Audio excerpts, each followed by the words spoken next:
আউযুবিল্লাহি মিনাশ শাইতানির রাজিম। বিসমিল্লাহির রহমানির রহিম। সর্বপ্রথম আমি গোলাম আমার মহান মুর্শেদ, আখিরি জামানার শ্রেষ্ঠ মহামানব মোহাম্মদ ইসলামের একমাত্র মুর্শেদ বাবা দেওয়ানবাগীর পরশময় কদম মোবারকে শতকোটি সালাম এবং কদমবুচি জানাই। কুতুবুল আক্তাব দুর্রে মাকনুন খাতুনে জান্নাত হজরত দয়ালমা রহমাতুল্লাহ আলাইহার পরশময় কদম মোবারকে শতকোটি সালাম ও কদমবুচি জানাই। সেই সাথে আমাদের বড় সাহেবজাদা হুজুরের কদম মোবারকে শতকোটি সালাম ও কদমবুচি জানাই।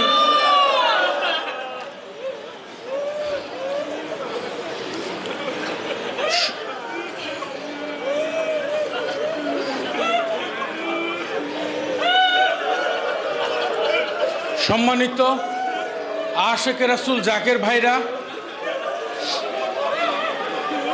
আসলে আমরা বাবা দেওয়ানবাগীর হযরত দয়ালমা রহমাতুল্লাহ আলাইহার কলিজার টুকরা হৃদয়ের ধন বড় সাহেবজাদা হুজুরকে নিয়ে এসেছি। দুই একটা বিষয় একটু আপনাদের সাথে আলোচনা না করলেই না।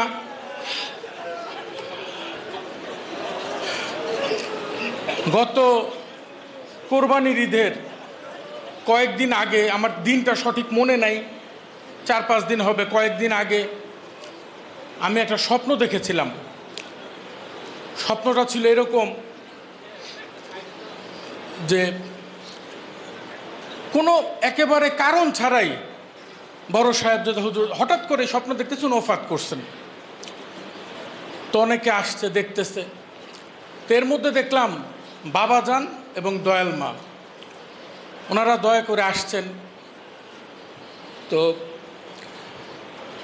বাবাজান একটা খুব সুন্দর মালা আমার হাতে দিচ্ছেন, দিয়ে বলতেছেন আমাদের পক্ষ থেকে নুরুরে পরায় দিও।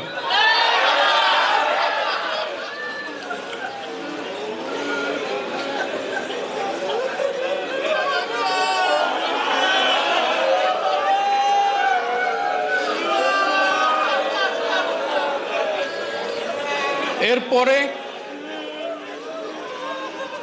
আমি যখন স্বপ্নেই যখন বড় হুজুরকে মালা মোবারকটা পরাইতে গেলাম, মালাটা বাবাজান মার পক্ষ থেকে, তখন স্বপ্নে দেখতেছি যে বড় হুজুর নড়াচড়া করতেছে। মানুষ যেমন ঘুমাইলে এক পাশ থেকে আরেক পাশে কাত হয় এরকম। তা আমি চিল্লাচিল্লি করতেছিলাম স্বপ্নে, যারে উনি তো জীবিত, ওনারে মৃত বা ওফাত বলতেছেন কেন? তখন দেখলাম কয়েকজন স্বর্গীয় পুরুষ, সাদা পোশাকধারী, অনেক লম্বা, চেহারা মোবারক নূরের আলোয় আলোকিত। ওনারা এসে বলতেছেন যে মহামানবরা এরকমই, ওনাদের বিধানের কারণে ওফাত করতে হয় কিন্তু জীবিত থাকে, তুমি তোমার কার্য সম্পাদন করো, মালা দাও। এরপরেই আমি ওনার বাসায় আমার ভাই বোনদের সাথে কথা বলছি, ভাবিকেও জানাইছিলাম।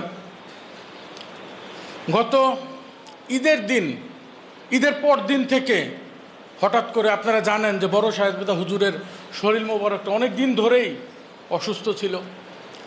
আসলে ওনার মনের জোরে যে মদিনায় আসতো, বক্তব্য দিত, ওনারা দেখলে বোঝা যাইতো না যে ওনার শরীরটা কেমন।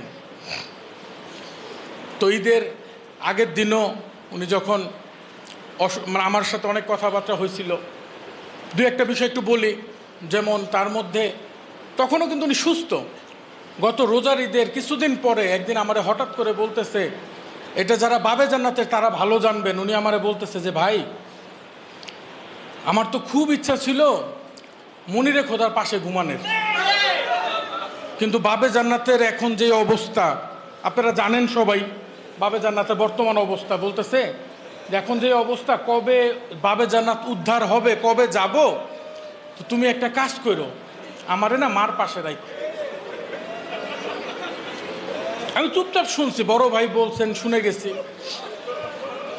উনি নিজেও স্বপ্ন দেখছেন, দয়াল মা ওনারে বলতেছে, নুরু আর কষ্ট করে কি লাভ, আমার সাথে ঘুমায় থাকো।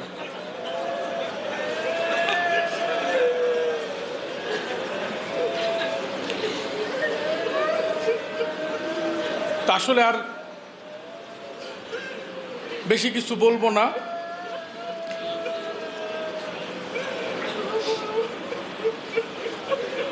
আমরা বাবাজানের কথা মতো আমরা ওই রঙেরই একটা মালা মোবারক পরিবারের পক্ষ থেকে বড় হুজুরের গলায় দিয়ে দিচ্ছি।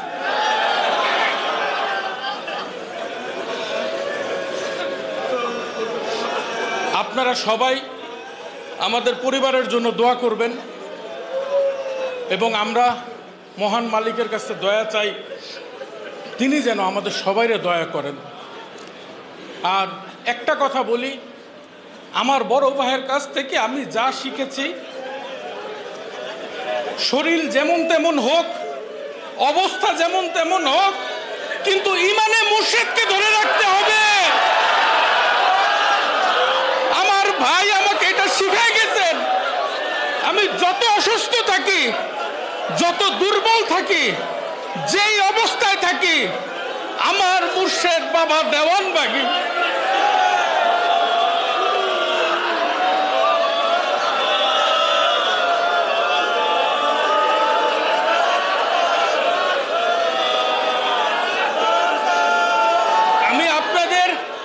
সবাইকে অনুরোধ করব,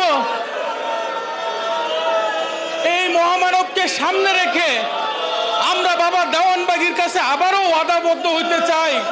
আমরা সর্বস্ব দিয়ে বাবা দেওয়ানবাগীকে ধরে রাখবো।